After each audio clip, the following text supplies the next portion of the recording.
In wills and probate work, accuracy matters, and time is of the essence. Designed for UK private client law firms, Leap's all-in-one legal software automates wills, probate and estate administration, supporting compliance and growth without increasing overheads. Learn more at leap.co.uk.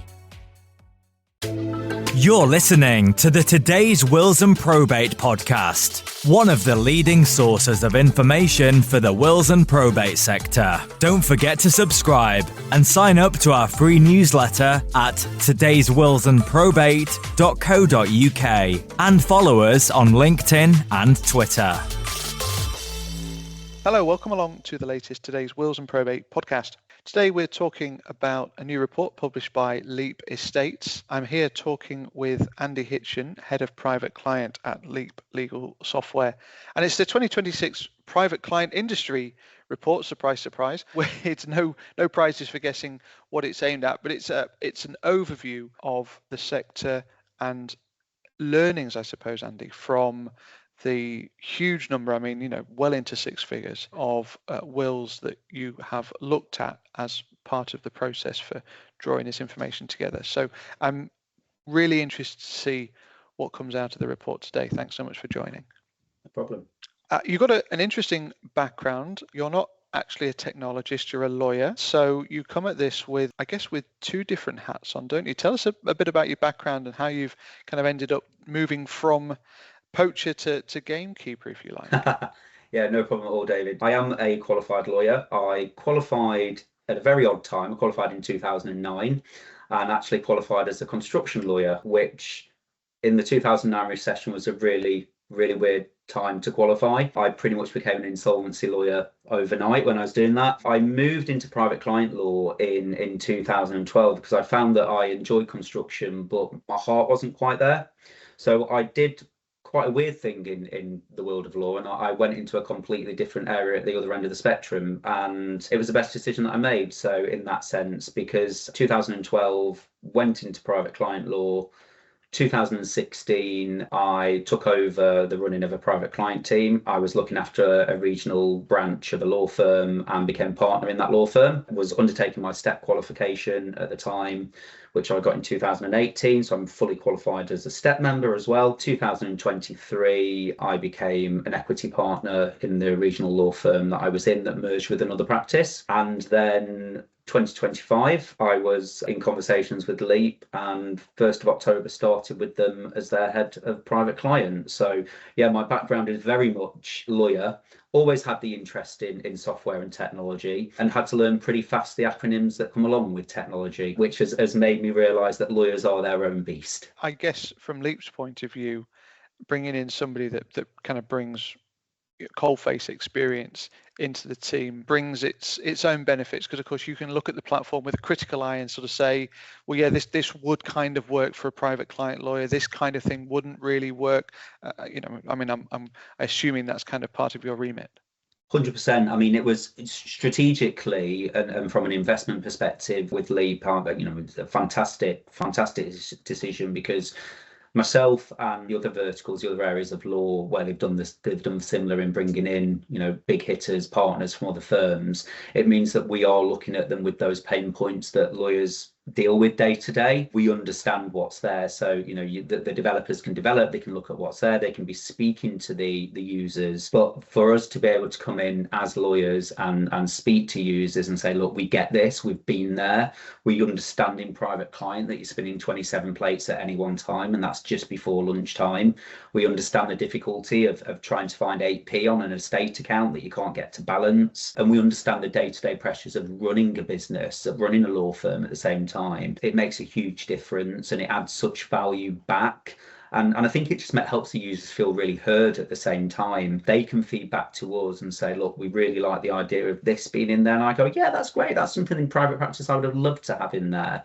So I've come in, and one of the biggest things I've done is I've listened. I've listened to the market, I've listened to the users, I've listened to my colleagues, and then I've come in with my ideas as well. And I've said, look, this is the way that I really want to shape what we've got, which is already great, and make it even greater. There's a lot in the warehouse that we're doing. There's a lot that's already been implemented, and we'll carry on doing that. I said that the topic of conversation would be this recently released report that you've done, which looks at nearly 250,000 wills, nearly 200,000 lasting powers of attorney. It's a decent chunk of work, isn't it? I mean, first of all, tell us about some of the background to the report and, what you were looking to achieve from it. I mean, did you have any preconceptions, for instance, on what you might find? We wanted to look at sort of observed behaviour and look at what's actually happening rather than just the data and try and pick out trends with what was there. From that, looking at this large scale data, and as you say, huge amounts of data of the wills, it was 88,000 nearly that were wills that had trusts in them, for example. We managed to sort of carve out 4 main key areas and 4 core areas, and that came from looking at the data and then understanding why the data may have changed. 4 areas in particular that we were looking at were sort of demographic shifts in demand, how longevity can affect life planning and trust planning, increases in blended families and exclusions within wills. We've looked at that before, but we wanted to dive into the whys and what we saw in industry trends and why this was happening. And then a lot of people will have found recently is the regulatory updates and how the government and how laws are changing and how that's impacting on what planning is taking place and how that is a huge part of what lawyers and what will writers need to be looking at and estate planners, because it's huge in terms of those changing and the impacts that they're going to have and have already had, but will certainly have over the next 2 years in the government's plans that they put in place. I always think, and listeners are aware that today's Wills and Probate sister publication, Today's Conveyancer, we've got a podcast on there, and I often see that there's so many parallels between private clients and conveyancing, and the parallel I see here is on that final point is that there's so much more now to estate planning than there ever used to be. We describe conveyancing as perhaps being like spinning lots and lots of different plates, and there's lots of changes that's happening in that space. Similarly, you've got tax considerations, like you say, you've got age considerations, you've got vulnerability considerations, you've got capacity considerations, and not to mention that private client lawyers now need to be tax experts as well as the ability to not just understand people but understand what capacity they might have as well.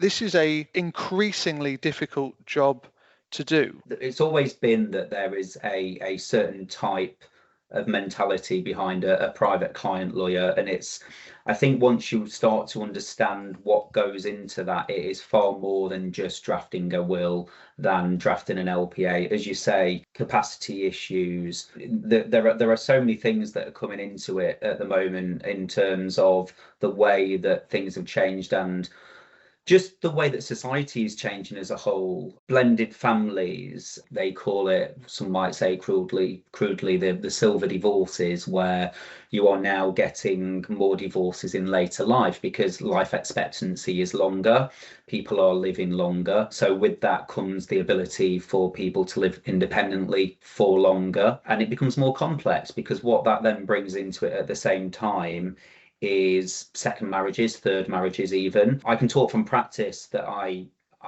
remember full well a chap coming to see me to draft his will, and he was 83, and I said to him, why are you amending your will at this stage? He said, because I'm getting married next month. I'm marrying my childhood sweetheart. I was widowed 10 years ago. I've lived on my own and I've met somebody else, and I'm going to fly off to Australia and get married in Australia, and I'm going to have my honeymoon there. And this is an 83-year-old chap. So society is changing on the basis that life expectancy is longer, in the same way that state pension used to be known as the old age pension. It's not that anymore because people are living longer, and so it was never intended to be something that was there for everyone. It was there as something that only if you were in your old age that you got that. But then there's the other side of it as well, because with an increased life expectancy, there are risks that come along with it. Now, things like dementia that aren't the age isn't a sole factor at all for dementia, but as you grow older, the risk increases, and it's expected that 1.6 million people will be affected by dementia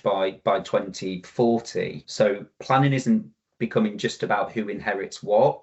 It's about protection and deployment during life. It's not a one-stop shop anymore. And it used to be that you used to walk in and you could make a will. And what we're finding now is that planning tends to accelerate in sort of the mid-40s. We're still seeing that sort of below 2% of adults are making a will at age 35 and below. So quite a low number there. Again, that can be things like cost of living crisis. It's harder to save up now for deposits. So until such times as people are getting to a stage in life where they feel they've got sufficient assets, they're not necessarily stepping in. But that acceleration into mid-40s, and then the group with wills where you've got the most amount of wills being made is sort of age 65 to 74, followed very closely by age 55 to 64. So it's after that accumulation of assets is occurring. It's not, as some might think, when you're over that sort of retirement age that people are coming in and doing it. People are planning a lot earlier, and that's the same with powers of attorney. In fact, what you're seeing is powers of attorney are being made at a younger age than they are necessarily with wills. So the trends that we're seeing there is people are becoming more aware that the risks of incapacity are great.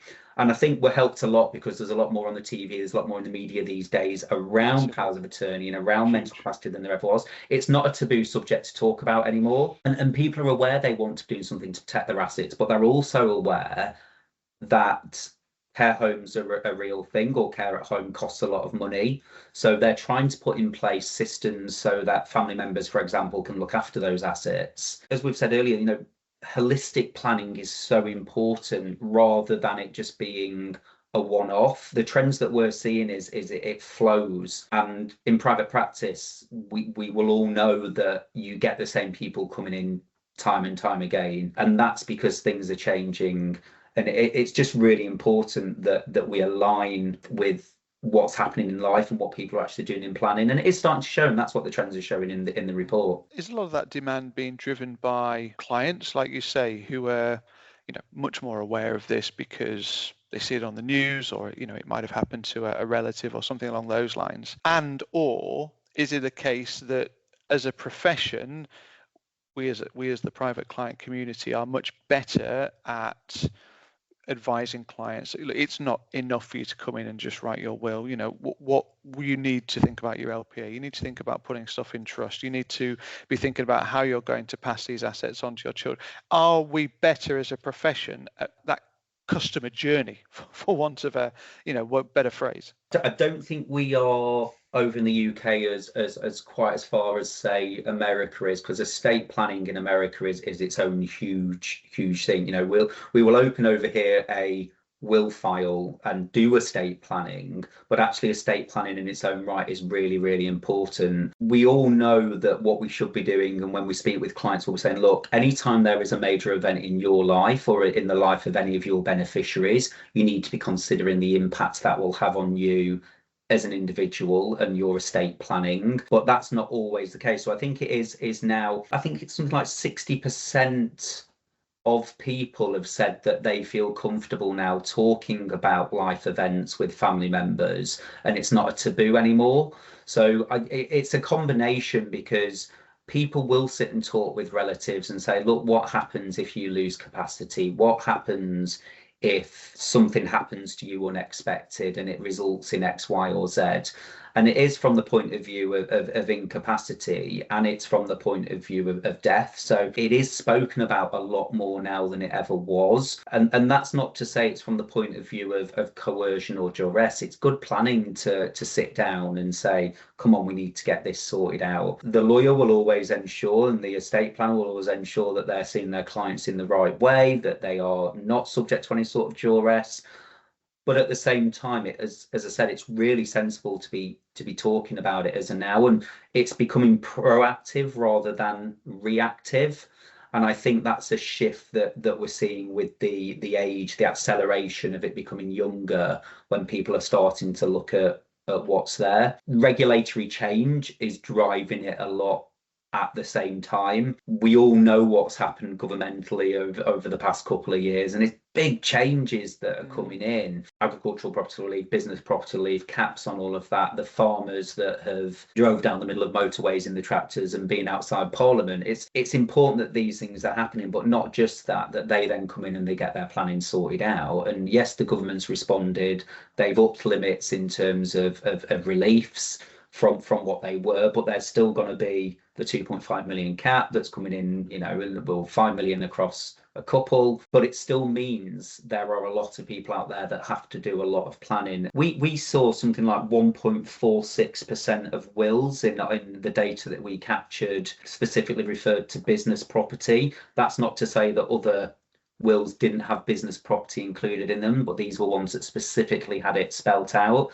My expectation is that we're going to see that increase, because now with these thresholds, it's going to become paramount. Tax advisors have said, look, this is something that needs to be looked at. And so the lawyers, the estate planners will have to look at that, and succession planning does need to continue at a heavier rate than it probably was doing beforehand. There's just so many elements that kind of go into this, aren't there? You've reeled off quite a number of things there that we need to be thinking about, without even touching on house prices, which have steadily increased over the years. The continued cessation of any uplift in IHT rates means that essentially, if you own your own home and average house prices have notched over £300,000 over the past couple of months, you're not a huge distance away from the IHT threshold, are you? Exactly, and the data was very telling in that regard. Gross estate value is even higher than that. So some of the gross estate value, not taking into account mortgages, is really near to thresholds, and that's double thresholds as well. You're talking sort of 570,000 plus. With a lot of the average values, what we're seeing with those estates is the majority, the over half, do pass across to spouse. So that is on first death, and obviously then there's more planning to be done. And I think it's about a 51-49 split between spouse and then to children, really, in first instance. But that's what we would expect to see because of the first death, second death scenario. House prices are increasing, yet thresholds seem to be staying the same. The double-edged sword to that, the only thing is that cost of living is as high as it is, and sadly can bring estates back down. Care home fees are at the rate that they're at, and again can weigh heavily, but frankly most people would rather have that money still sat in their estate rather than spending it elsewhere. So again, the uplift in the trusts and what we've seen in terms of property trusts within wills, for example, on first death. So we're not talking about deliberate deprivation of assets. Being very careful in that regard, that there's nothing there that shows that assets are being dissipated at a rate when they shouldn't be. That is something that we've seen more and more of over the years, and there's certainly been an increase. For most people, the house is their main asset. Yeah. So protecting at least half of it on first death. And again, that's not necessarily just from the care home point of view. That is the blended families that we've seen an increase in that over the years, going back to that longevity, that life expectancy, the ability for first marriage, second marriage. There's not as much stigma around it anymore.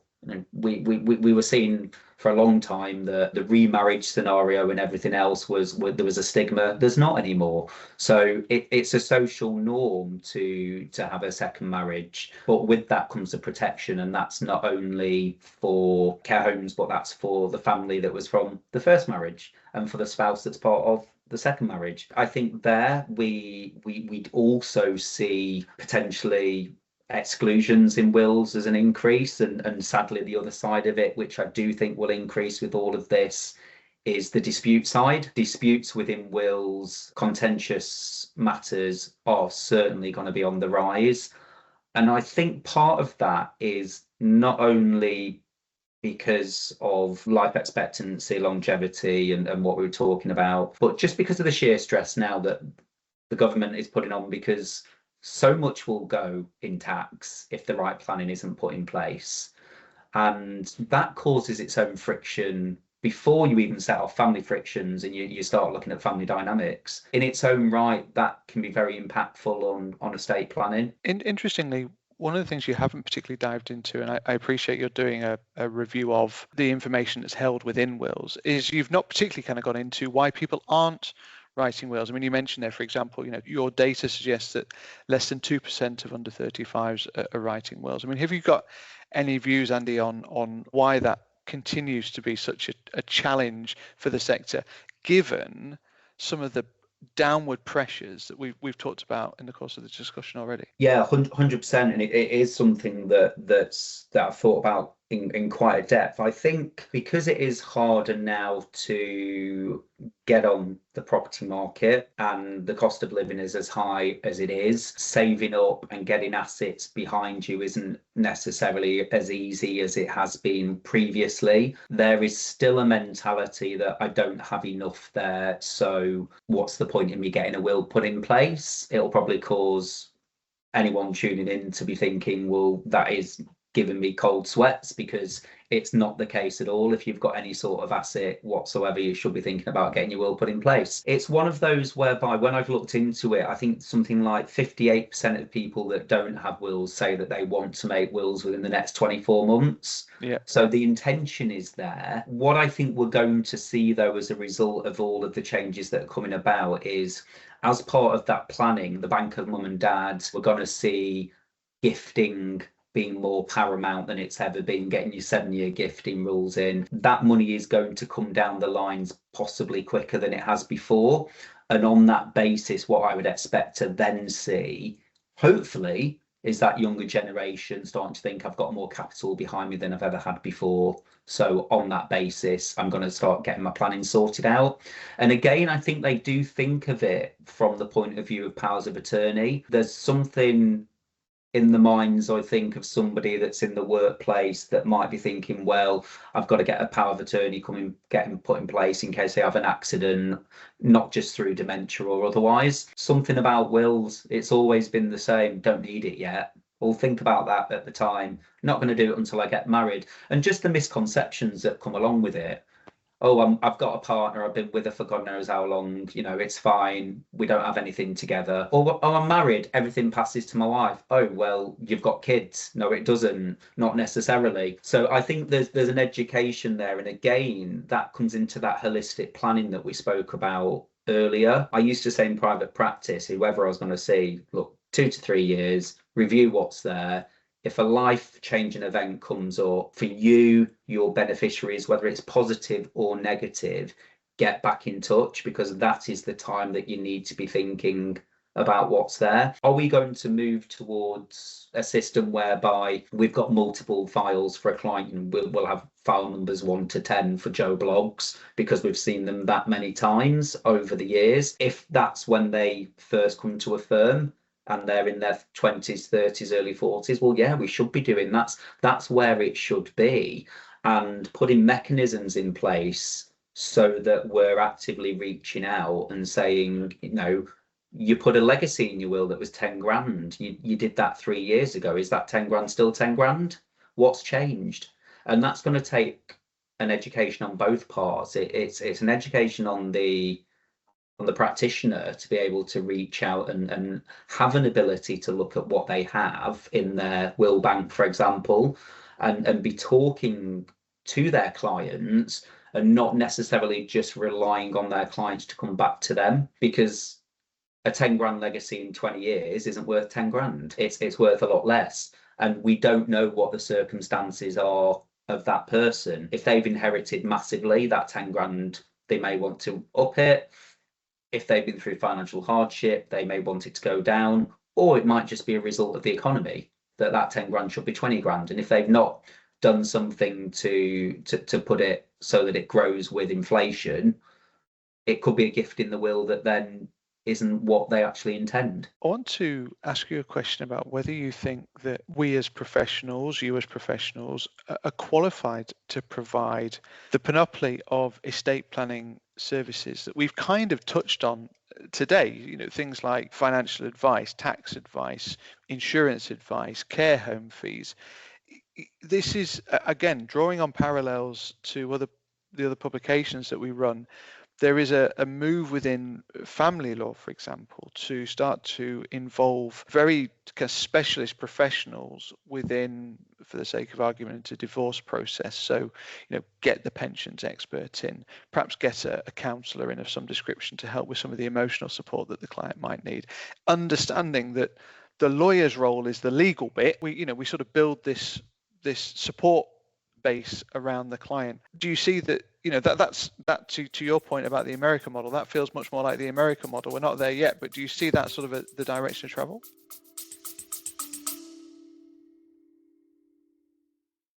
Estate Research specialise in assisting solicitors at every stage of estate administration, from tracing missing wills, assets or beneficiaries to providing verified family trees and insurance. Email pc@estateresearch.co.uk to refer a case today.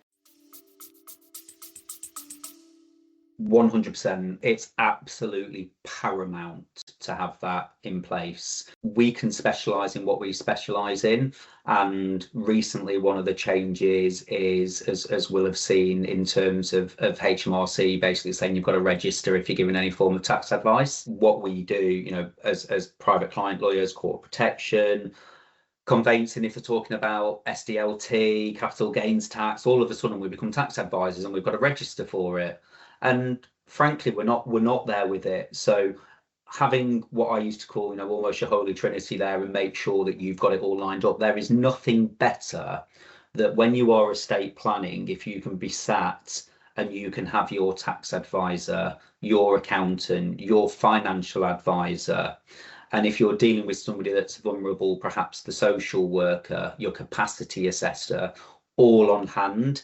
It's absolutely paramount that those are all in place, particularly with the risks that we're seeing with this increased contentious side of things as well. Because what we don't want is for mum to change her will and daughter, to be excluded, or for a gift to her to be lessened, and somebody's come back and go, they were coerced, it was a capacity issue, and you're just completely behind at that stage. I've had it before where I've had capacity assessments done where I know full well the person is maybe elderly, but they have full capacity. Why did I do that? Because I know likely it's going to get challenged in the future. And what better thing is it to have your ducks lined up and to have it sat there already? And it just offers so much more support for the client.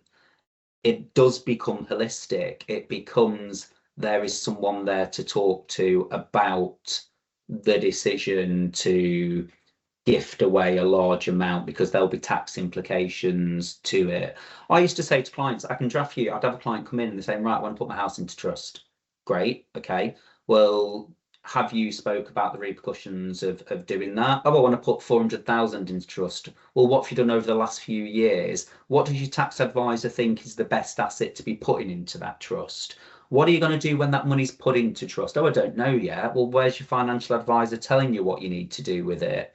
So it is not enough, frankly, to work alone in that remit. It has to be that from an estate planning perspective, you have the people that you know and that you trust, that you can either refer or work with. There is nothing better than being able to say to a client, have you got someone? And if they have, great, can I be speaking with them? Quite often, I think it's sensible to get an authority for those parties to be speaking amongst themselves, because as soon as it becomes mutual, it's great to have conversations. And there is so much that every party can get out of it when they're all together and they can be talking. I can watch a YouTube video on how to repair a car. Doesn't mean I'm going to go ahead and do it. I'll take it and see the mechanic. And it's the same way with financial advice. As we shouldn't be giving financial advice. We can steer and we can say, well, look, have you thought about this? And from an inheritance tax point of view, we can advise. But actually, to get to the nitty gritty of it, it's so important that the right advice is given to the client. I mean, you talk about watching a YouTube video. This is the age where people are now sort of coming into the practice thinking they know what they want because they've banged it into ChatGPT or to Gemini or whatever it might be, and it's pumped out, yes, well, you need a lasting power of attorney, and then you need a trust doing this. That's the sort of next challenge, I think, isn't it, for the profession, to be able to push back and say, do you know what? Yes, but no. Yeah. Yeah, 100%. There will be those people that go, right, well, I know what I want to do, so I'm going to stick it into ChatGTP and it gave me a will. Is it going to ask you all the other questions that surround it at the same time? No, it's not. Is it going to give you all of those other considerations? No, it's not going to. Is it going to be able to look you in the eye and see if you feel comfortable with the decision that you're actually going to make? Is it going to question you and challenge you on those? No, it's not. And only the human being can do that, and the person with the expertise can do that. And I am 100% behind AI being used in the right way, in the right manner, making sure you're not going down the route of hallucinations or something there that gives you a result. The person that bangs it into ChatGPT, if they're not looking at it and they're not reviewing it, they don't know what that output is and whether it's correct. They're just assuming it is. Half the time, they don't even know where that output comes from.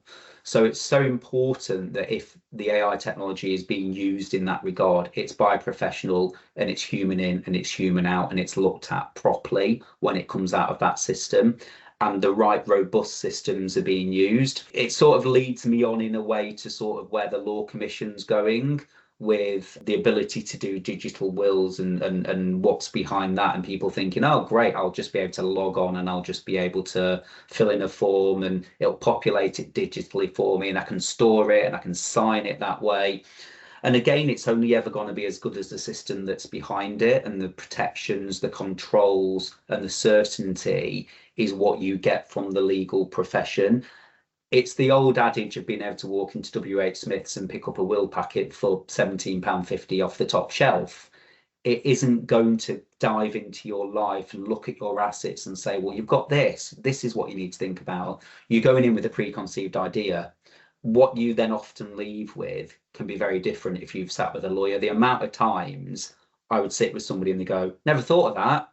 Well, you're not meant to, because that's the job of the lawyer to put that in front of you, and that's why we study and train to do what we're going to do. And I think that for me is one of the big things around certainty with what you're doing. You don't know as well if somebody's sticking it into who's sticking it into ChatGTP, who's sat in the room when they're producing that document. His daughter there saying, Mum, do you want me to put this in for you in that will? Brilliant, it's been signed. It will lead to huge disputes over authentication, validity, duress, capacity. If you want it to be done properly, it needs to be done properly, in my view. I always say it's very difficult to do justice to a topic as huge as this in the time that we have for the podcast. And of course, we've been looking at the report as well and trying to draw out some of our inferences from the report. Last sort of couple of minutes of the discussion, Andy, and really kind of drawing on what you've just said there about prompts, coercion, putting information into these things, and potential increase in contentious output. Part of the Law Commission's objective is to create greater accessibility to later life preparation, whether it's wills, estate planning, LPAs, whatever it might be.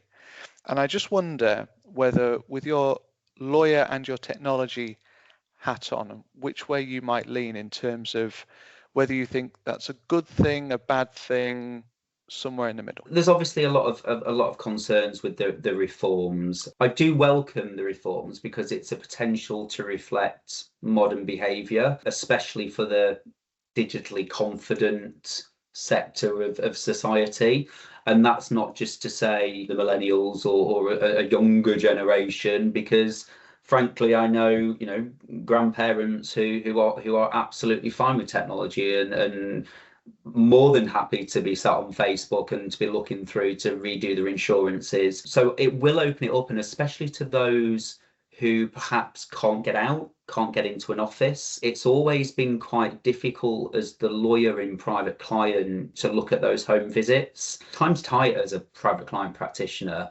And then if you are going out to see a client at home who physically can't get into your office, there is always that sort of conflict between, well, do I charge to go out and see them? Because if they can't get into the office, where do I stand with that? But at the same time, what does digital bring with it? As you say, it brings on those risks. You're not in the room. So if you're sat on a video call, who's on the other side of the camera, you can ask them to pan around. You can do a 360. It doesn't mean there's not somebody that's listening on the other side saying, when you're on that call today, mum, make sure you say this or you say that. I do welcome it because I think it will allow a proportion of society that have probably struggled beforehand to actually get the advice that they need, but it has to be within the right constraints. At the risk of cutting what has been a very interesting conversation short, it is as much as we have time for on the podcast today. I'm really appreciative of you joining the discussion, Andy, and sharing